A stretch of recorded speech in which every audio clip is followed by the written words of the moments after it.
सुजाताज किचनमध्ये तुमचं खूप मनापासून स्वागत आहे। टेस्टी अशी ही मक्के की रोटी तुम्ही पाहू शकता। खूप छान टेस्टी अशी ही डिश आहे आणि याच्यासोबत सरसों का साग खूप छान टेस्टी लागतो आणि सरसों का सागची रेसिपी तुम्हाला डिस्क्रिप्शन बॉक्समध्ये पाहायला मिळेल। अशी ही टेस्टी मक्के की रोटी किंवा मकईची पोळी सुद्धा आपण म्हणू शकतो। 1 कप मकईचा आटा घेतलेला आहे आणि त्याच्यामध्ये चवीनुसार आपल्याला मीठ घालायचं आहे। हे छान मिक्स करून घेऊ आणि इथे मी गरम पाणी केलेलं आहे, जास्त गरम नाही आहे, म्हणजे आपण हात लावू एवढा गरम आहे। याच्यामध्ये हे पीठ आपल्याला भिजून घ्यायचं आहे।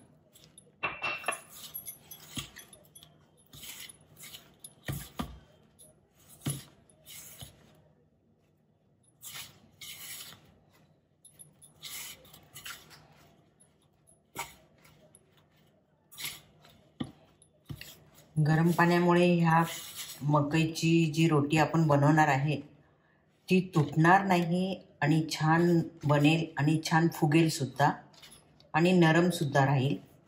त्याच्यामुळे आपण हे याच्यामध्ये गरम पाणी वापरायचं आहे।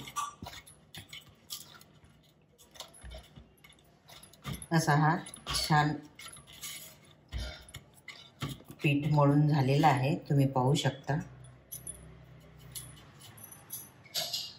नंतर याला आपण एक 10 ते 15 मिनिटं झाकण लावून ठेवून द्यायचं आहे, म्हणजे पीठ आपलं छान मुरेल। आता हे पीठ छान मुरलेलं आहे, आपण थोडंसं याला चुरून घ्यायचं आहे।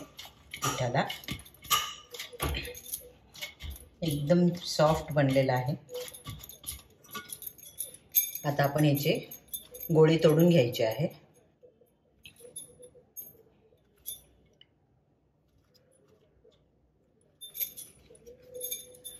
नंतर आपण याचे असे सर्व पेढे बनवून घ्यायचे आहे।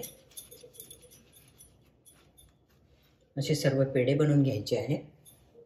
नंतर आपण हे एक पेढा असा घ्यायचा आहे, पोळपाट घेतला आहे आणि थोडंसं मक्याचं पीठ लावून घ्यायचं याला आणि याची आपण पोळी लाटून घ्यायची आहे। अगदी आरामात छान लाटली जाते, अगदी अजिबात तुटत नाही। त्याच्यामुळेच तर आपण गरम पाण्याचा उपयोग केलेला आहे। तुम्हाला जेवढी जाड किंवा पतली हवी असेल तेवढी तुम्ही लाटू शकता, अगदी सहज लाटल्या जाईल आणि कुठे पण क्रॅक सुद्धा येणार नाही पोळीला। हे काठं सुद्धा किती छान होत आहेत, क्रॅक बिलकुल नाही आहे आणि अगदी इझिली पोळी लाटल्या जाते।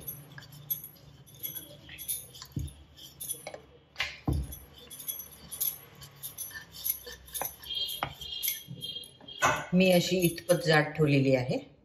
तावा ठेवलेला आहे, तर तावा गरम झालेला आहे, त्याच्यावर ही पोळी टाकून घ्यायची आहे आणि लो टू मीडियम गॅसवर ही पोळी आपल्याला भाजून घ्यायची आहे। आता आपण ह्या पोळीला पलटून घ्यायचं आहे। कशी छान फुलत आहे तुम्ही पाहू शकता।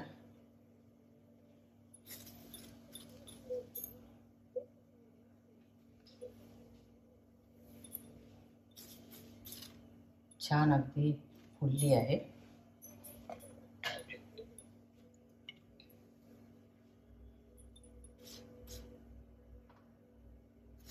नंतर परत एकदा आपण पलटून घ्यायचं। ही मक्के की रोटी छान फुलली आहे, तुम्ही बघू शकता।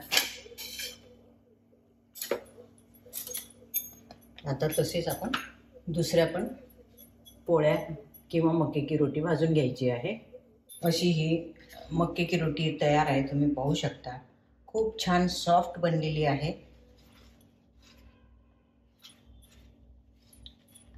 आणि खाण्यासाठी तर खूपच टेस्टी आहे। तुम्ही अशा प्रकारचे कडक सुद्धा भाजू शकता तुमच्या आवडीनुसार। नंतर ह्याला आपण सर्व करण्यासाठी तूप किंवा बटरचा वापर करायचा आहे।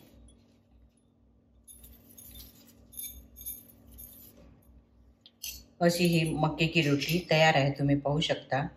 तुम्हाला जर ही माझी रेसिपी आवडली तर जरूर लाईक शेअर सबस्क्राईब करा तुम्ही जर माझ्या चॅनलला नवीन असाल किंवा अजूनही जर सबस्क्राईब केलेलं नसेल तर सबस्क्राईब करा. वेळात वेळ काढून माझा व्हिडिओ बघितल्याबद्दल धन्यवाद. Take care. भेटू पुढच्या व्हिडिओमध्ये.